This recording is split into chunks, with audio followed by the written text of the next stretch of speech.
Hi there everyone, Gamer Xiphos here, and this is my guide video to my Jedi build. Now as you can see I already have my TP full. I'm going to actually do a little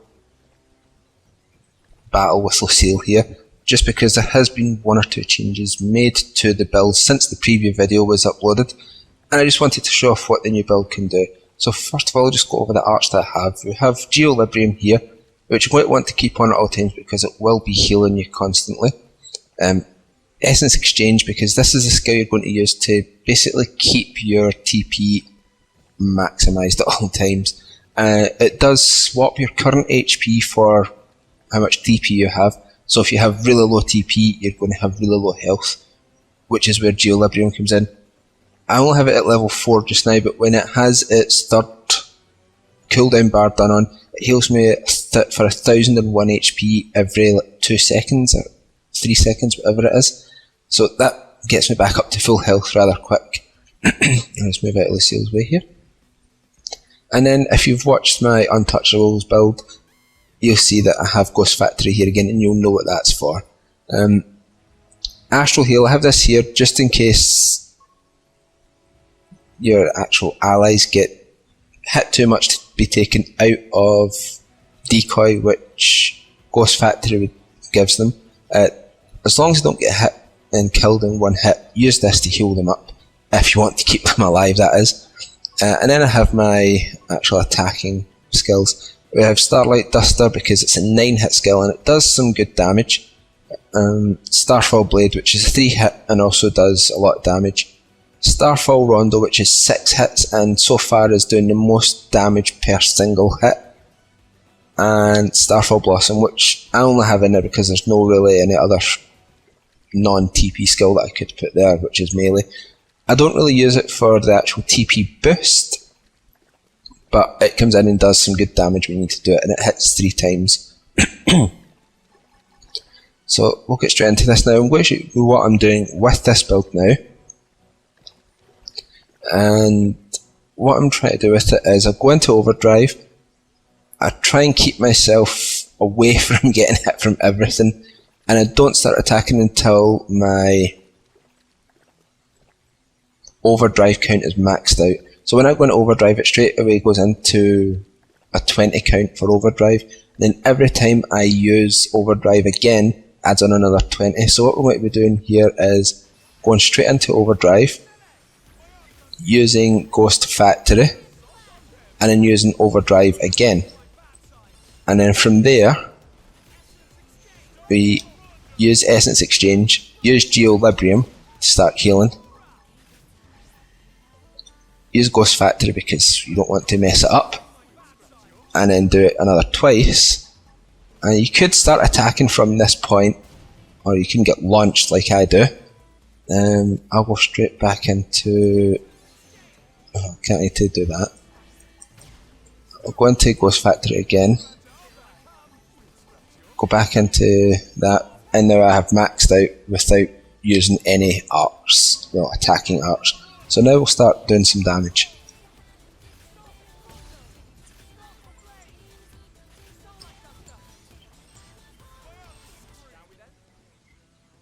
And that's Lucille pretty much dead in 4 hits. Well, 4 arc uses.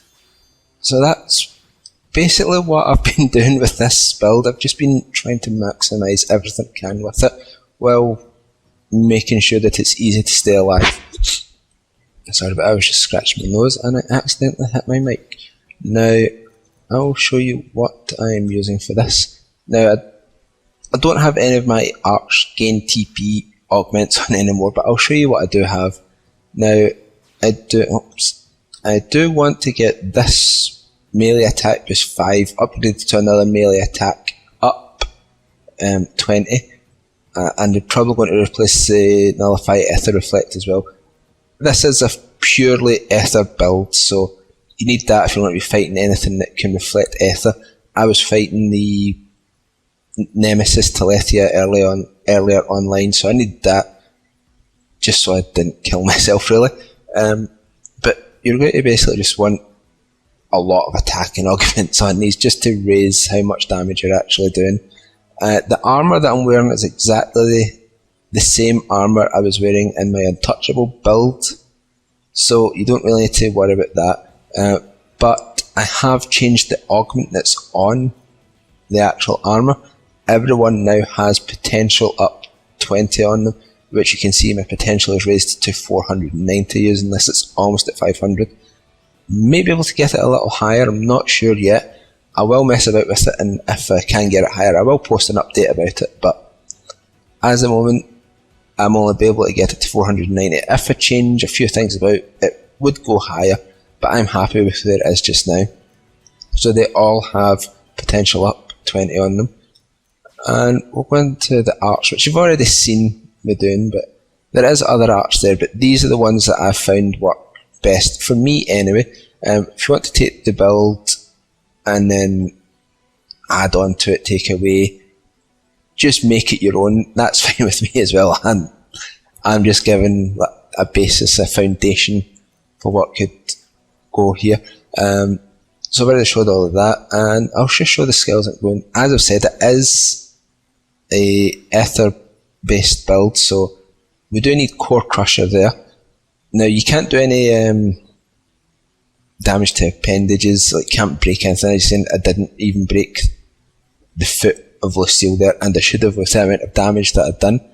But your attack, when your attacks all do 150% more damage as long as you're using an ether based weapon, and all the skills I'm using do weapon damage, so they all use ether based damage now.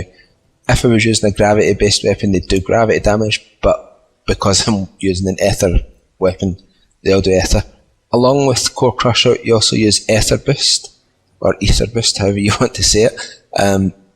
It gives an extra 50% damage from ether. I'm going to say ether. I used to say ether though, but that's another point altogether.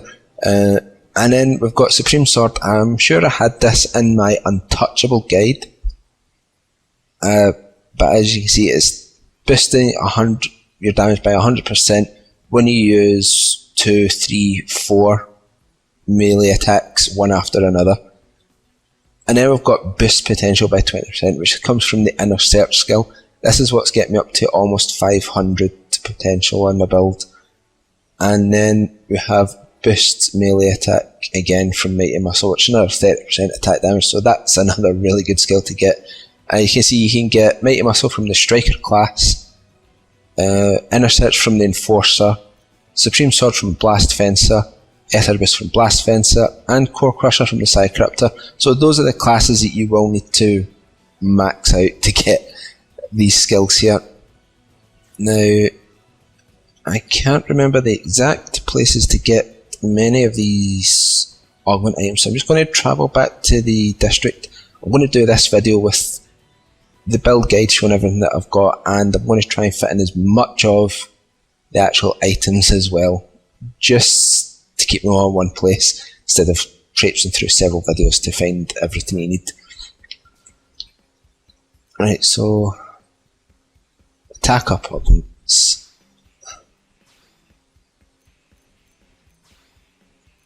Melee attack up. Blue Silas Brace, I've showed these already, but I will show them again.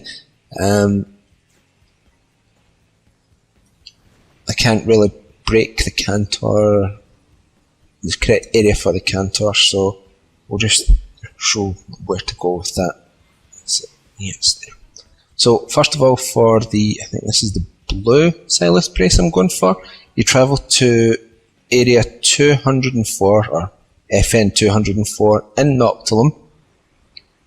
Yeah, I'm right. No, I'm right. And you just want to go and attack this Silas here, and you break its leg, its kneecaps really, and that gives you the best chance to get the Silas Brace from it. And then we'll attack the other one as well. Actually, didn't mean to use that. I wanted to use the Agni Gatling. Oh well, it still broke everything. So there you go. I have 2 blue Silas Braces from that. And for the next set, you travel to FN Site 419 in Silverlum, and this is where you can get the white Silas braces and the muscled Cantor bulges as well. Now, as soon as it loads in, we'll start with this. With the white Silas braces, there's a lot of Siliths around this area, and they, once again, oh great,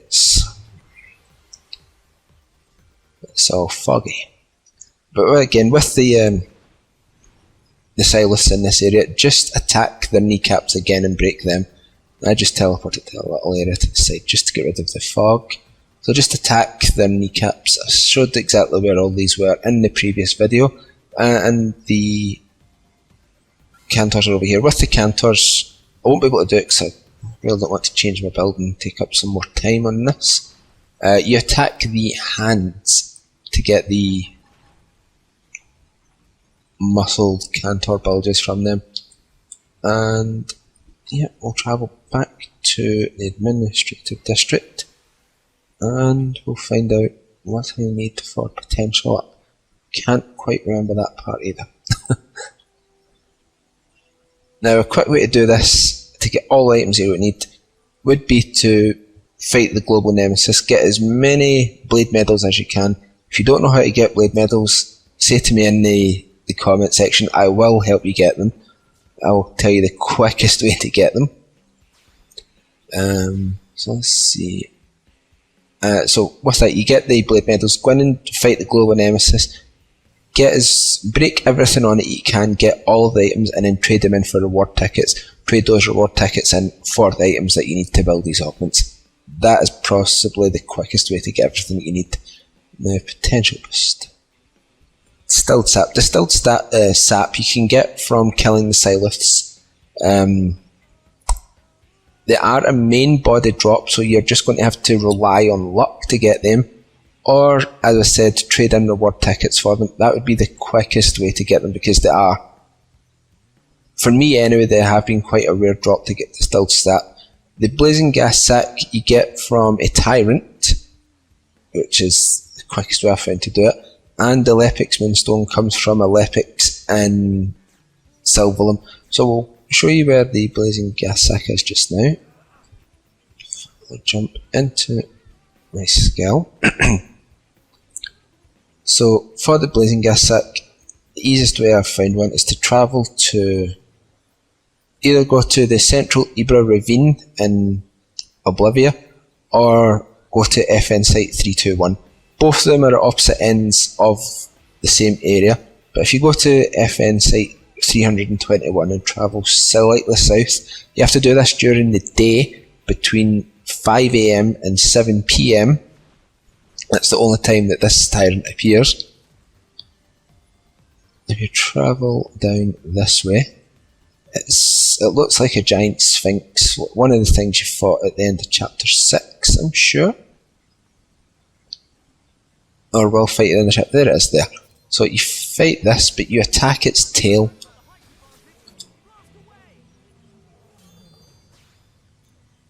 I actually got two of that. I wonder if Diamond Saber that. It's been. I'm going to take that. So there's the blazing gas sack. I didn't get one from its tail, but you mainly get them from destroying the tail. So that's where you get that, around this area right here. As I said, between 5 AM and 7 PM is the only time this tyrant appears. For the Lepix Moonstone, travel to Silverlum and travel to FN Site 405. There is a lot of them in this area. It might be best to do this without an actual group of people. Well, you can do it with the with your full team. Sorry, I'm still recovering from a cold. As soon as you come in, you're going to see these Siliths here. Not Silith, Lepix, sorry. What you want to do is attack that portion that sort of looks like a gemstone and break it. Make sure it breaks. The other one's going to attack straight away, but it doesn't really matter. So there's the Lepix Moonstone, and you get that from breaking this part that I just showed you. There is quite a lot of them here, so I'll just go around and show you where everyone I've found of them is so far. There's this one. I think there's about 13 in total. So that's 4, there's 5, 6, 7. And you can get the Lepix Moonstones from just basic body drops as well. 8, 9, 10, 11, 12, and there's one right over here as well. So there you go, there's 13 in total. Break the part at the very top of them, right there. And you should get a Lepix Moonstone almost every time you do it, if you're lucky enough. With the cards I have them all wearing armour that has treasure sensor on it, so I'm getting a better drop rate from everything. And that is how you get all the augments that you will need for this, if you're building it the exact same way that I am, where you just want to maximise damage on everything that you're doing.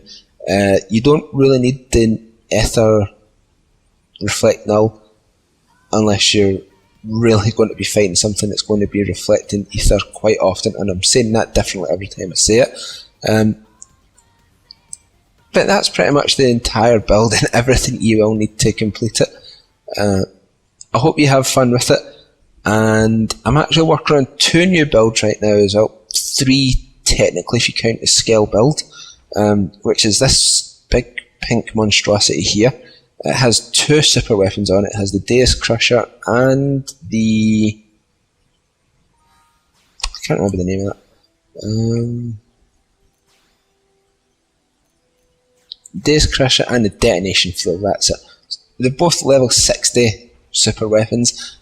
I'm working on that just now. I'm actually going to use the big pink monstrosity to kill the real Telethia up in Noctilum, which is level 99. I'm hoping to get that done pretty soon. The next 2 builds that I'm working on is, one of them is based around the Javelin, which is working out quite well so far. And the other one is based on the Knife, which is taking some time and will take some time to get used to. But I hope you enjoyed this video, and if you haven't already, like, comment, subscribe, and have a nice day. Bye now.